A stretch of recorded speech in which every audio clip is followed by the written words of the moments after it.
Bonjour tout le monde, je suis Kamano Ali Benjamin.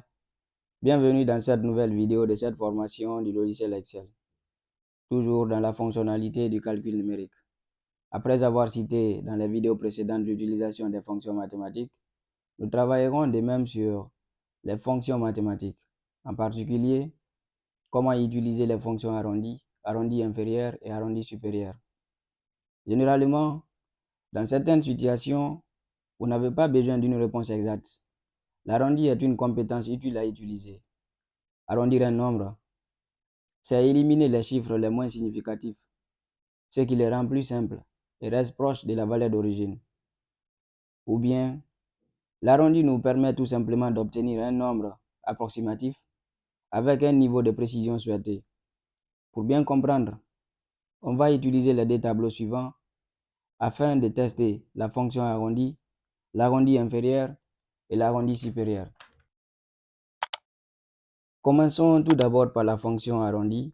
Cette fonction nous permet d'arrondir un nombre à un nombre spécifié et prend en paramètre premièrement le nombre à arrondir et deuxièmement le nombre de décimales à afficher. Alors si nous voulons arrondir ces nombres contenus dans le tableau, il faut d'abord commencer à mettre le signe égal, ensuite faire appel à la fonction arrondi. Ensuite, vous sélectionnez la valeur de la première cellule ou bien disons du nombre souhaité, séparé d'un point virgule. Ensuite, vous sélectionnez le nombre de décimales à afficher sans oublier de fermer la parenthèse et vous validez par OK. Et pour les autres cellules, vous utilisez la poignée de recopie incrémentée. Et vous vous demandez peut-être que on a voulu avoir 3 chiffres après la virgule ici pour ces nombres, mais nous avons eu 2 chiffres après la virgule. Pourquoi cela? Parce que tout simplement, Excel va d'abord supprimer le chiffre 6 avec une condition, c'est-à-dire 6 supérieur à 5. Alors, Excel va ajouter 1 sur 9, ce qui donne 10. Et de 10, on parvient à 0. Et on ajoute 1 à 8, ce qui donne 9. C'est pourquoi nous avons ici moins 9,79. Je passe au nombre suivant, le nombre 78,6. Ici, tout simplement, on a voulu avoir 0 chiffre, s'il faut le dire. On n'a pas voulu avoir de partie décimale après la virgule. Et pour cela, le chiffre 6 a été conditionné, c'est-à-dire 6 supérieur à 5, ajouté de 1 sur 78, ce qui donne 79. Et ici, la même chose. Nous avons un nombre décimal positif, mais le premier chiffre après la virgule est inférieur à 5. C'est pourquoi on obtient toujours le même nombre. Et pour le nombre 5622, arrondir un nombre, disons, avec un nombre négatif, revient à Excel de tout d'abord annuler les valeurs du chiffre des unités et des dizaines, c'est-à-dire les deux derniers chiffres. Après, voir la valeur de 6 qui est conditionnée par la valeur du chiffre à droite, c'est-à-dire le D qui est là, qui étant inférieur à 5, alors on conserve la valeur de 6 et les autres valeurs seront remplacées par des zéros. Et pour le nombre 871 399,991, l'arrondi de ce nombre décimal par le chiffre moins 3 se fait comme suit. Excel annule avant tout la partie décimale.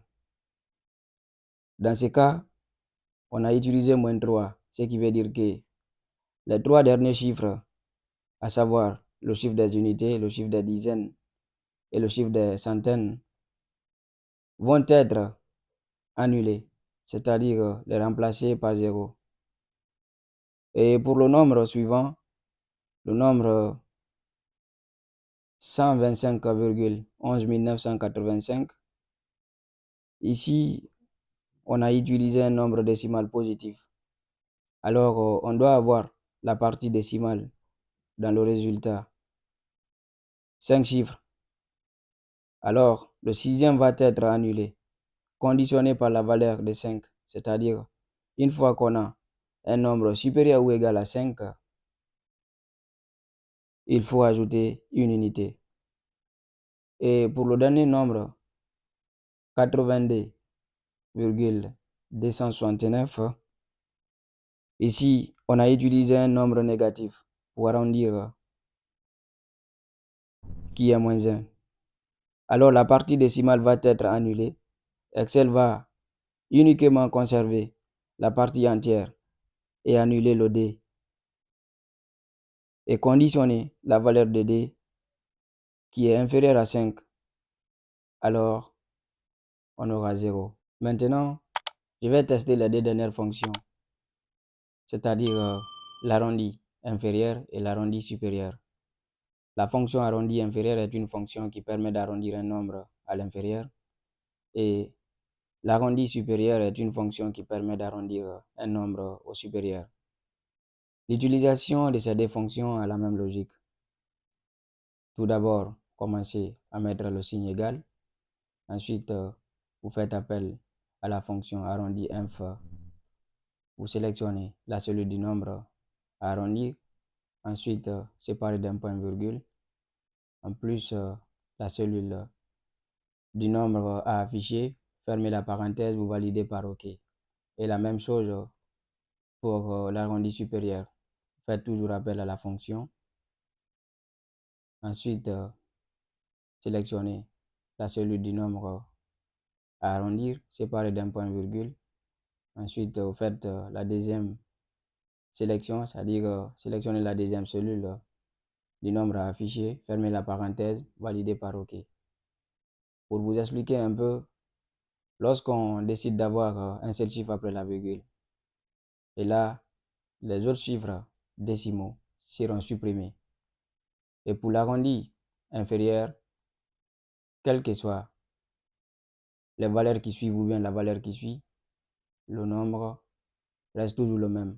Pour l'arrondi supérieur, on ajoute 1 sur le chiffre qui est après la virgule. Maintenant, pour l'arrondi des autres cellules, vous utilisez ici la poignée de recopie incrémentée. Et la même chose ici, vous utilisez la poignée de recopie incrémentée. Pour résumer, l'arrondi est couramment utilisé pour faciliter l'estimation, la communication ou le travail avec les nombres. Vous pouvez par exemple utiliser l'arrondi pour raccourcir les nombres décimaux dans les calculs complexes ou les valeurs monétaires. Alors, si cette vidéo vous a plu, n'oubliez pas de vous abonner à la chaîne, de liker et de la partager. Merci et à la prochaine.